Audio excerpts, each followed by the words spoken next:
Alright, this is part 3. And we're fixing to jump into something a little different so you'll understand what I'm seeing and what's going on. There's your two fingers, Saturn, Jupiter, and we see it with Jesus. We see it with Baphomet. We see it with Pan. The king's doing it. Jesus is doing it. Baphomet's doing it. On and on. And you think this Baphomet is satanic, okay? And it's not. So let me jump to what is satanic. And I'll explain to you why. Satan's daughter to keep the faith. And they do what we are told is the horn symbol, right? Well, that's Jupiter and Mercury. Not Jupiter and Saturn. Not the middle finger of Saturn. Jupiter runs the church in religion. This place you go to get lied to and fleeced. They're fleecing the sheep. They taking your money and telling you lies and throwing a guilt trip on you. This is how I see it. And Mercury rules commerce, big pharma, the stock market. He's the swift one. That's Nike. Here's some other people doing this sign since we've had photography. Let's just go. You will not find this symbol in ancient iconography. So this is Jupiter and money. Jupiter and money. She's got the thumb out. She's telling you the real truth. This ain't I love you. She ain't talking in that language. She's talking symbolically. And when you got money and Jupiter and Mars out there, it's the church is making money on war. See that? That's what that means. Now, I speak sign language. Matter of fact, out of all the languages I speak, it was the first one I learned. I had a little girl that lived next door to me, and her parents were deaf mutes, and she had to speak to them in sign language. So I picked it up really quick. I actually made an effort to learn it. And yeah, there's languages within languages. This is all symbology. This is a language that the artists, the esoteric, and the occultists speak. Your priests are astrologers. What's he got going on there?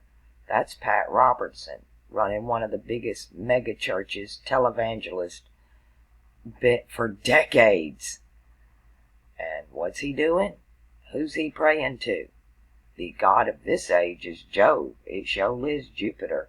But the god of Aquarius, if we really are in the age of air, is Saturn.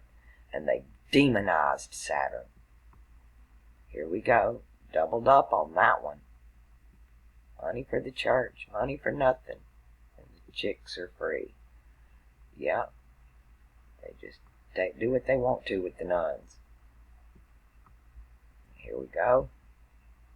Y'all recognize all these faces. I don't have to tell you.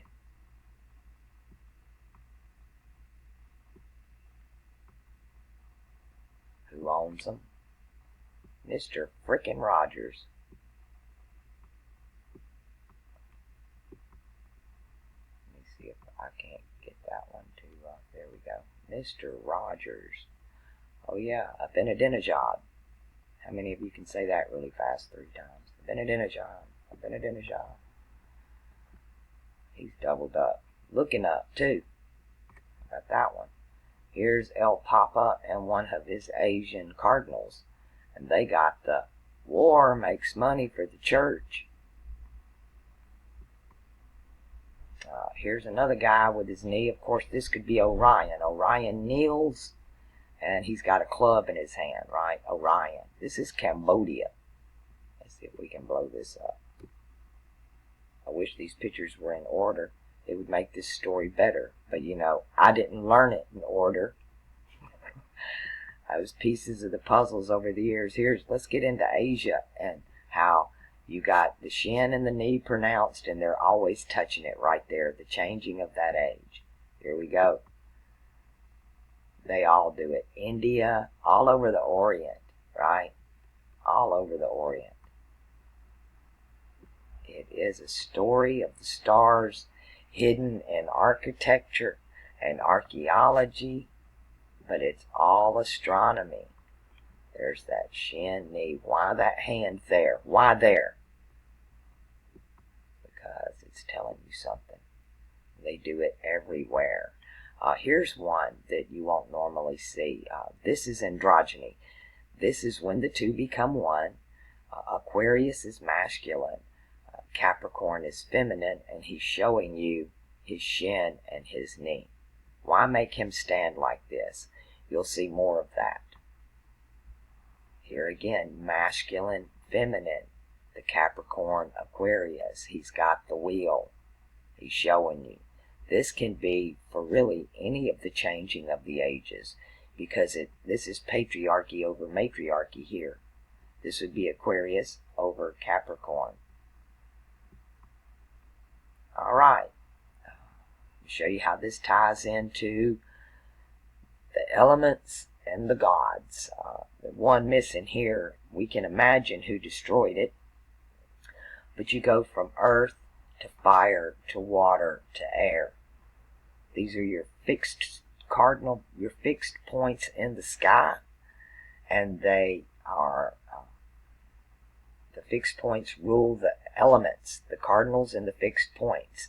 And this was built in the age of earth that Egypt ruled. So generally, the age that came after, the age of fire, would have destroyed this age. Right? That's how they do things. I don't know. Rome defaced a lot of things, but whoever offended them the most, which is generally the previous age. Here's a good one. This is Prince Charles. And, of course, he's bronzed himself out. He has a big one sitting down in the Amazon of himself in his loincloths. He's the man with wings. He's Aquarius. He is the charlatan wind czar. Charles is the charlatan. Charlemagne, the main charlatan. Magna, the great charlatan. And this is part of that. And they just keep changing their name. These hidden astrologer priests is what I call them. But it's all in the art. Here's Aquarius with his water jar and his two fingers. Y'all think I'm kidding or crazy. Here's an Aquarius. He's got the water pot. Men didn't carry water. See the symbol on his forehead. Here's another one. Paying attention to the shin. The shins. And Aquarius is the time of thought, meditation, knowing. That inner knowing that you know, that you know, that you know. And you find great peace in that. Heaven on earth. Again, here are the four elements. The cardinal and fixed points representing the four elements, which is the same thing as the four creatures in heaven. Gemini here. One unit looking both ways. We call them Siamese twins.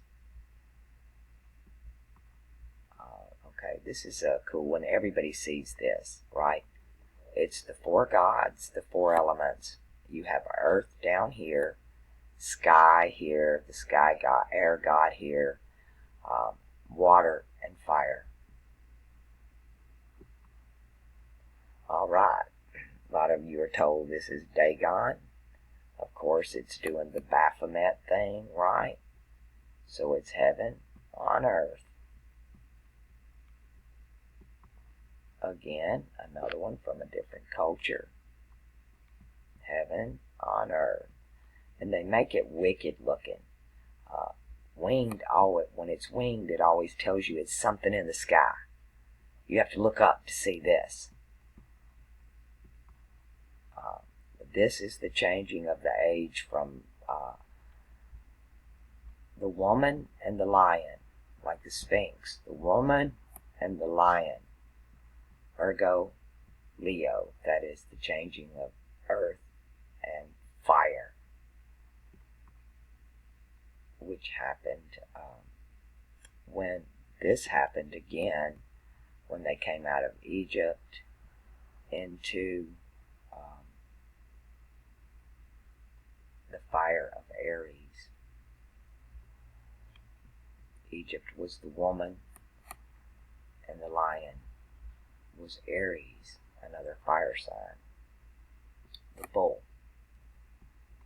Right, moving on, Sagittarius and Ophiuchus. Okay, and generally we see the bow shooting him in the thigh. He's always Serpentarius, the serpent holder. Of course, he's missing an arm or two, and we don't know what he was holding and why the serpent isn't represented, but the centaur, the horseman, definitely is. That's undeniable. So again, and ironically enough, this is where we're at right now in the winter solstice. We're in the winter solstice. We are between fire and, well, they say ether, but this was actually Scorpio. So Sagittarius and Scorpio. And this is the line between them. They're intertwined. This is that 216-year period that it takes to move from one age to another. So this is from fire to water. This is from Judeo to Christian. This is from Jerusalem to Rome. So that should make sense why. And the reset together ritual, they showed us Ophiuchus. They unveiled Ophiuchus in the zodiac. The Pope did. And the moon was in the crotch of Ophiuchus when they had that ritual last September of 2016. That reset together. Yeah, they're looking for a do-over, right? They botched the job. But this is this is now. This is what's going down now. All right? And after, when Ophiuchus starts moving into the Milky Way right here, as this wheel turns, this is where the sun dies. This is where Saturn is right now. And they die in the Milky Way galaxy, and then they are born again on the third day. 3 times 72 is 216 years. And then Ophiuchus, the hero in all the movies, is fixing to start dying, because that's the story in the heavens. That's this story. The Sagittarian's going to kill Ophiuchus, but then he becomes a resurrected god, right? The hero becomes the martyr, and then he resurrects into the new age. So I can see what they're playing with Ophiuchus. I thought it would be Orion, but that's on the other end of the scale. We'll take a look at that in a video. As a matter of fact, we will look at the four corners of the heavens, because that's a couple of videos in itself. And it's represented all over the world. You're looking at a lot of it right now. Moving on. Okay, speaking of, if he's got the club, he's generally Orion. Shield and club makes him Orion. And he's battling 12 serpents. These are the other constellations that he wars with, because he's not part of them, right? He's Orion. He's not part of, he's part of Taurus, but he doesn't have a constellation of his own. He's not represented, except for in Freemasonry. This would be the sun pillar, and this would be the moon pillar. And his belt of Orion and Orion Nebula, all that's represented here, and the other constellations, 6 on each side. Okay, that wraps this video up, and I'll finish in the next one, hopefully. I guess it'll take as many as it takes, actually. Is this lesson ever finished? I don't think so. It would take me lifetimes to really comprehend what I'm looking at in the stars, and their names, and the stories, and the symbology, and the alchemy of it all, the transmutation, the changing, and the bringing of heaven to earth.